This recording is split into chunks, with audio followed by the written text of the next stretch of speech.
Happy Tuesday. Happy Tuesday. How are you this morning, Pam? Well, I'm doing just very well, thank you, although I'm not finding words to say so. How are you? I understand exactly how that goes. I am very good at the written word, and I'm very good with some strategy in place, but sometimes the individual words elude me in conversation, and I'm circling back to whatever that was that one word and hoping it doesn't happen at midnight where I'm like, haha, that's what it was. Anyway, hi, I'm Erin. This is Pam, my co-host. Thanks for joining us today for frank, fun, and focused discussion to move your business forward one bite-sized action at a time. We stream a live, it's either live recorded or it's live. So meaning that we either pre-record or stream actually live every Tuesday at 10:30 a.m. Eastern. And it's always unfiltered. Sometimes we have jumping spiders. Sometimes we have jumping toddlers. Sometimes we're struggling for words and laughing along the way. So I'd like to introduce you to my co-host, Pam, and I'll tell you what I do in a little bit. Hi, everybody. I am a remote work expert, and my mission is to help you reimagine work to find joy. We spend so much of our time working, we might as well like what we're doing along the way, or at least have it as a means to doing more things that we enjoy outside of work. I've created a community designed to help you do just that, find joy, and be productive when you are getting things done. It's called The Zone, and we meet every week for multiple virtual co-working sessions, and we have special events every month. Recently, we had a contingency planning mastermind that I'm going to talk more about when we get started. But before I do, Erin, why don't you tell everybody who you are and what you do? I'm Erin Headings, and I am a copywriter and marketing strategist. And I work with high-powered action takers to get their messaging and strategy just right. Whether we're talking web copy, whether we're talking marketing strategy, or sometimes when we're talking about these strategies about what to do when life happens. And that's what we're here to talk to you about today. We're talking about contingency plans, which is what Pam hosted the mastermind on a few weeks ago. And so what to do when things come up, whether they're planned, whether they're unexpected, or somewhere in between. So, and I'm just going to keep talking because this was something that we've both thought about for a long time and we've both helped people do for a long time.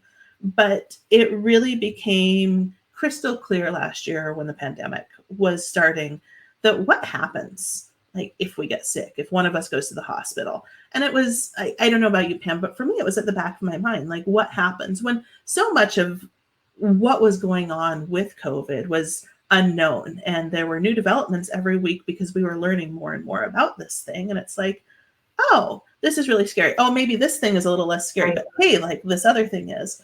And then last August, my husband tested positive for COVID. Someone where he works tested positive. They were really only in the same room for 15 minutes, but it was enough, as it turns out. And his case was super mild, thank goodness. And we were trying to isolate within our house. It was crazy. But then I'm he didn't think he had it. I didn't think he had it. So we had been together an awful lot before he tested positive because we were meh. And it was almost like an afterthought. We should go get the test just in case. And then I'm panicking. And I'm what happens if I get it? What happens if either one of us gets sick? What happens if? And I'm what am I going to do with my business? What's going to happen here?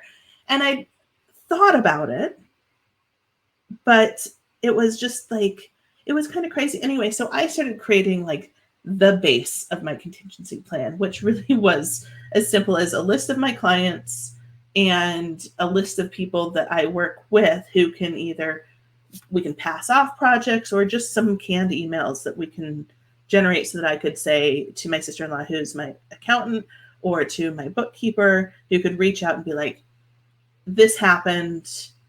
We'll be in touch as we know more, just so you know, FYI.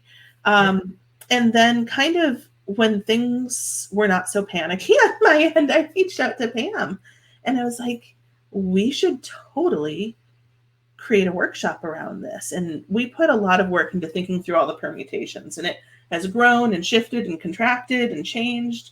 And then we had some other priorities that came up in our own lives. So, but, I'll let you talk a little bit more about some of the different pieces that we've talked about doing and the different realities that people face when they might need a contingency plan. Because it's not just like sickness, there's other things. There's all kinds of things. I mean, the reality is, whether you're in a job or you're a business owner, there are times when you need to not be at work. It could be a day for mental health. It could be a day to go on a school field trip. It could be a week. It could be short term or long term. It could be planned or unplanned. But there are times where you're not working. And what happens to what you would normally be doing when you're the one who's not doing it? And that's really the question that we're looking at. And when you're in a job, if you're in a larger company, there's usually a vertical in place where there's somebody who's kind of built in, if the business is well structured, to back you up, where there's enough people that know what needs to happen that they can figure it out.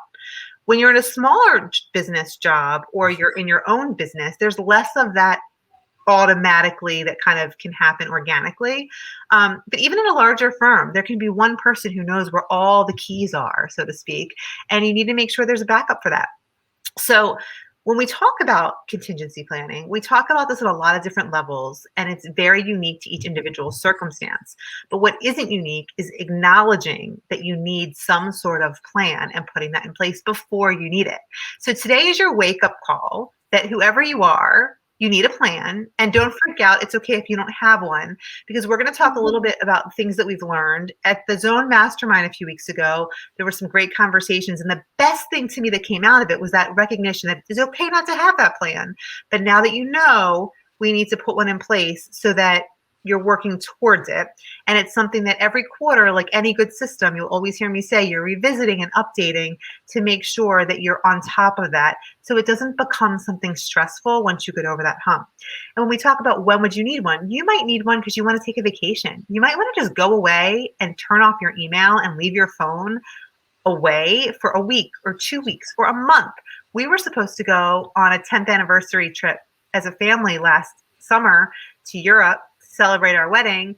It had to get canceled because of COVID, but I had a whole plan in place for what was going to happen with my business during that time and what I would be doing and wouldn't be doing, so I could enjoy that experience. Then, there are things that are unforeseeable that aren't always pleasant. There's a death in the family. There's an injury. You hurt your wrist, and what you do requires your wrist, so you can't do that anymore, or for a while. Then there's pregnancy. I'm expecting. When I found out I was expecting, I was like, all right, Aaron, we need to hop on this contingency planning thing because I need to revive mine. Because, I don't know if I'm going to get a sleeper or if I'm going to get one that keeps me up all night. It's going to be beyond the day she's born and the coming days that follow.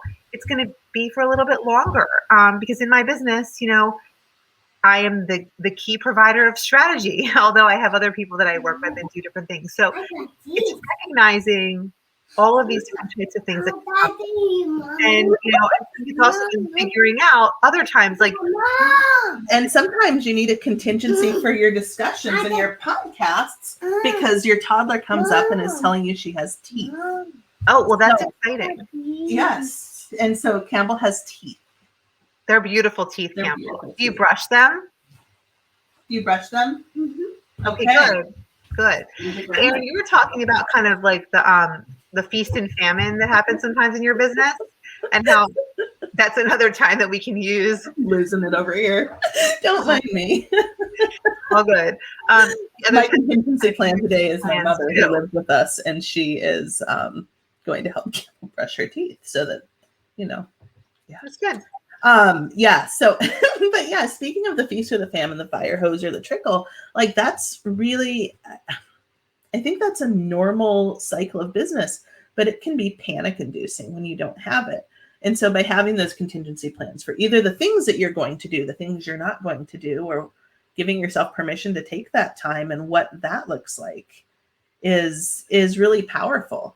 And so I think part of it, and I don't know if this is the direction you are going, so feel free to circle back to where you were going, but is to really have control over your calendar And to know what you've got, to have some of those boundaries so that you can easily turn off your calendar in certain areas, turn it on for more calls, go do more networking, turn off the networking, or even turn on out of office so it automatically does not accept appointments or even cancels appointments without you knowing that that's going to be generating all these emails, which is what I did because I have a vacation coming up. And I think that's part of it, is thinking through what you're going to be doing, what your list of things are, so that you can then back off and either delegate them, automate some of the conversations that are happening, or have some of those conversations and have that messaging ready to go. So it's super easy to just, I'm not a big fan of copy and paste emails, but to have some canned emails so that it's really easy for someone to come in and send, or for you to come in and send, without having to write these custom messages to 29 people or 5 people. Well, it's true, because when we talk about contingency planning, it's like, okay, I can't work all of a sudden, whether you know it's coming or you don't. But sometimes when you have a feast or a famine, you need to kind of do the same thing and say, okay, all of a sudden I need this different auto reply to go out when someone wants a certain service because I need a wait list and this is what I'm going to do now. And I don't even have time to talk about it. Or you get into that famine stage and you need to rev things up and figure out what is it when I'm not crazy busy that I'm actually doing. And it all comes down to systems. So when we're talking about a contingency plan, we're asking you to look at your business systems. It's how you do what you do. Everything from acquiring clients through service delivery to offboarding, whether it's sending out a book somebody orders because that's what you sell, or it's meeting with them for a copy strategy meeting or designing a logo. When you have a system for every part of what you're doing, with networking, with social media, with marketing, with sales, you can easily create a contingency plan around them for all of the expected and unexpected things that happen. So if you're flipping out, don't. You're just going to start to look at your systems. Well, and you can't, some of the things, as we've said a few times, like you can't plan. Something happened to one of my clients last week that came totally out of left field. And she's scrambling to, I don't want to share too much of the detail, but she's scrambling to come up with some of what she can say, what she can't say. And there was a tragedy in one of her employees' families is what it boils down to. And so how she can communicate to the clients while keeping her employees' privacy private. Right. And so that who controls that narrative. And so she didn't have some of these canned emails in place. So on our normal strategy meeting on Friday, instead of focusing on any of the stuff that was on our list, because most of the stuff can shift and adjust, instead of that, we were able to focus on what those communications needed to look like and what it looked like for the short term, because what is happening in this other woman's life is life altering. So we don't know what that's going to look like.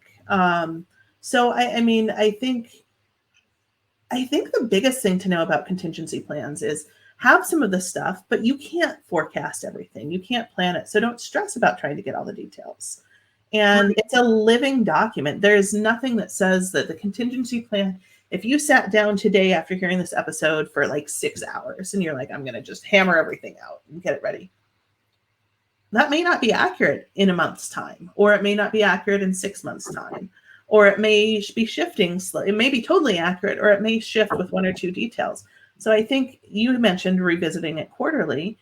I think that's really vital, because if you don't revisit it quarterly, then someone may come in 6 months and say, not only do I not have the messaging, but the messaging that I planned is not accurate. So I think it's more about thinking about, what you want to communicate, what questions are people going to ask, what's important to them, and just kind of thinking through some of these things. And you won't know what it's like until you've been there. So right. You just, treat it as a living document, treat it as guidelines, and go from there. And every time you look at it, you can build out another section. It doesn't have to be. And where I would start is keeping records of kind of what your current projects are, where they are, and your client contacts, as well as any of your team members' contact information and roles.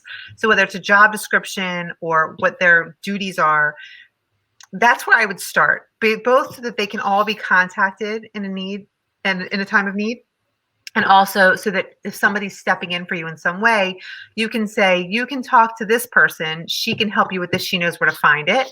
She can pay the bills. Or you can talk to this client because this is my point of contact and we are midway through the project. Please tell them that either they can choose to delay the project by 3 weeks because that's when I'm going to be resuming my responsibilities, or they can work with so and so on my team to finish it.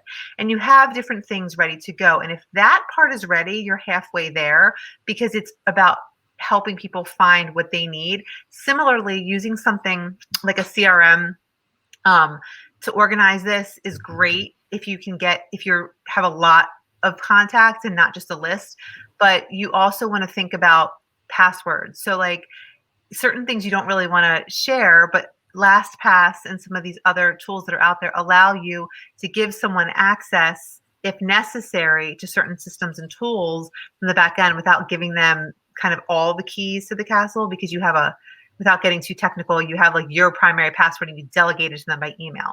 So that is what I would tell you is step number one. And then, Erin, I know you had a great idea about having a trusted person, and I'll let you share that.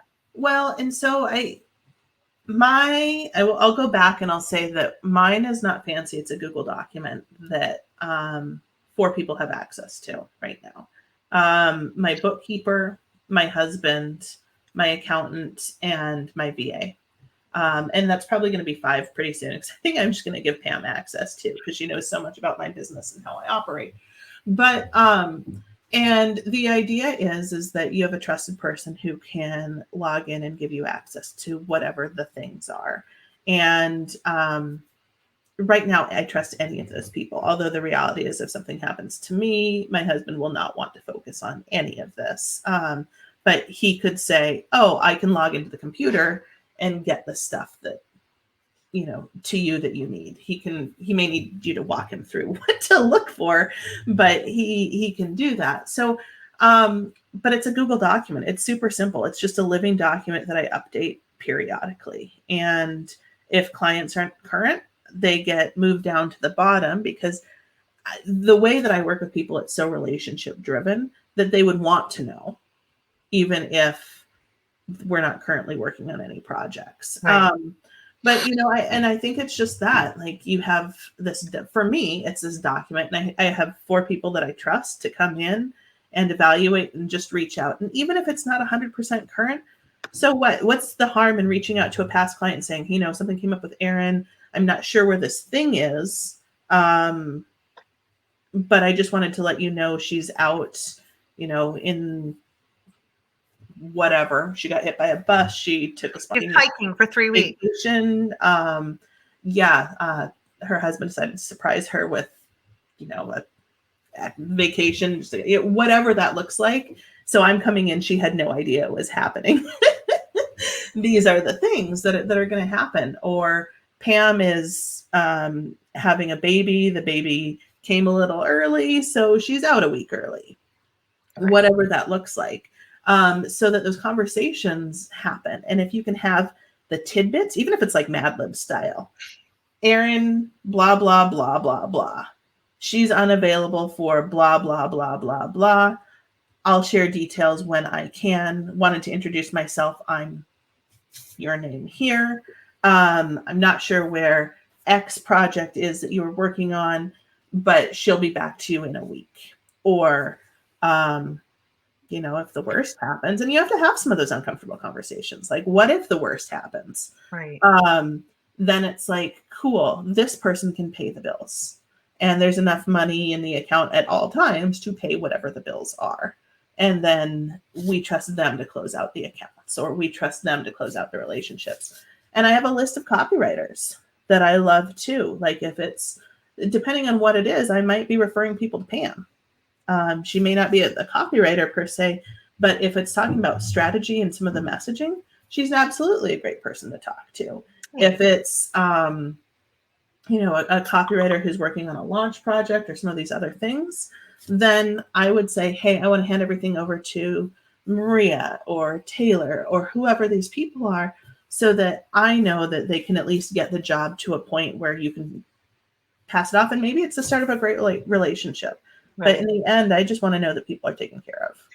Right. And it also gives you peace of mind. The other piece of the puzzle that I think is really important and we have to mention because it's sort of the key to everything in business is the finances. You want to financially give yourself a buffer to keep things running. So if you can pay bills ahead of time on a regular basis or set things up for auto pay if you're comfortable, or at least have a bookkeeper or somebody who can keep that going, but then save, make sure that you're saving. So like when I am on maternity leave, whatever that looks like, I'm not going to be doing certain things that I normally do that would be income generating. So I have saved so that I can cover my expenses during that time and am not panicking. Had I not thought ahead, I might be like, oh no, how am I going to pay this? How am I going to pay that?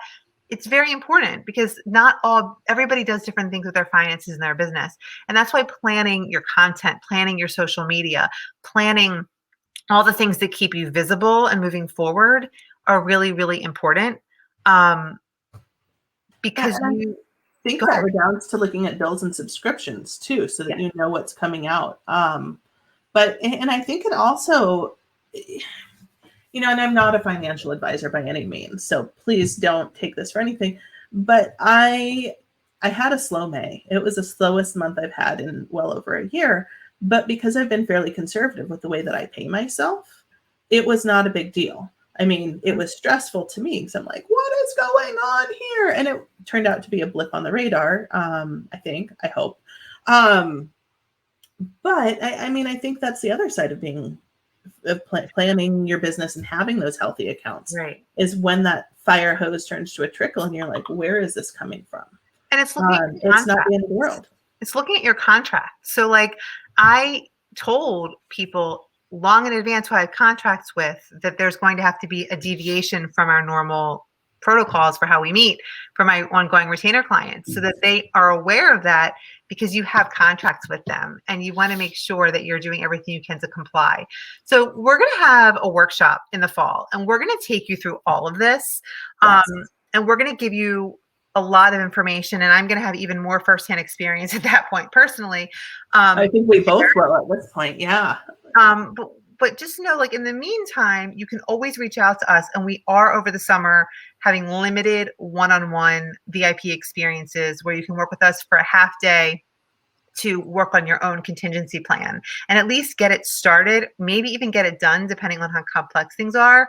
But if you are interested in that, or you are interested in the workshop in the fall, this is going to be a group style program where we're going to help you through it. So don't be overwhelmed. Let us know now. We're keeping a list so we can let you know as soon as the dates are ready and that we're booking them. But I want to just take a minute and tell you a really brief snapshot of what my current contingency plan looks like. We can look back on this and laugh after because I'm sure it won't go totally as planned because, hey, you got to do all this in pencil. But I've been very systematic in slowing down the new clients that I'm taking on right now. So we're doing this is airing, I think, in June at this point. We're recording it live in June. And I'm expecting in August. So I am taking on new clients, but I'm doing it right now where it's a la carte and I'm not initiating the long-term engagements because I know there's going to be a break.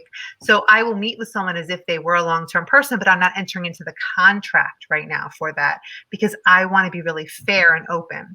And people are really appreciating that. They're still meeting with me weekly for strategy or twice a week for strategy as a new client, but they know there's going to be a pause and then we'll resume. So one of the things is if you know something's coming like I do, slowing it down and kind of rethinking how you're marketing and selling yourself for a brief time so that you don't set yourself up for this big overwhelm.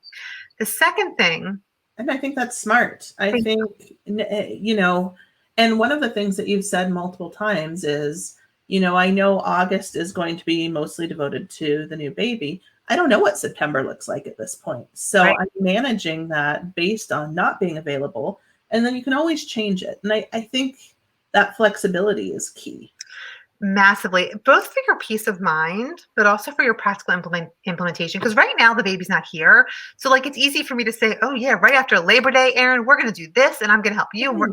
But I don't know. I mean, I could not sleep for 4 days straight, and then you won't want to see me on this You could podcast, or have you a won't want my candle strategy because I won't to be able to think of what day of the week it is. Um, so I think recognizing that there's a lot we can't control is a really big part of the mindset of these contingency plans. But part of mine for the zone community is that I'm going to have co-hosts, people backed up, and someone to back up the backup to start the co-working sprints and to host the special events. My hope is to be able to be there. My hope is that I can be there and somebody else can run the show when I'm there. This way, if I need to run in and out, that's fine, but I will have a backup. And then I also am prepaying all the bills that I can prepay so that there's nothing that needs to get paid by anyone. My husband has my last pass so that if he needs to get into something, he can. I don't plan for what the worst is going to be other than having my actual documents in place, not because I'm smart, but because that's a fear and I don't like thinking about it. So it's all going to go well. And I'm an eternal optimist. So I'm putting that out there because I'm being honest, like everyone has things. And I have a few people who I know, like, and trust that if I needed to kind of know a lot of my clients, if not, they don't all know everyone, but they know some of them, that if they needed to pop in, they could communicate with each other.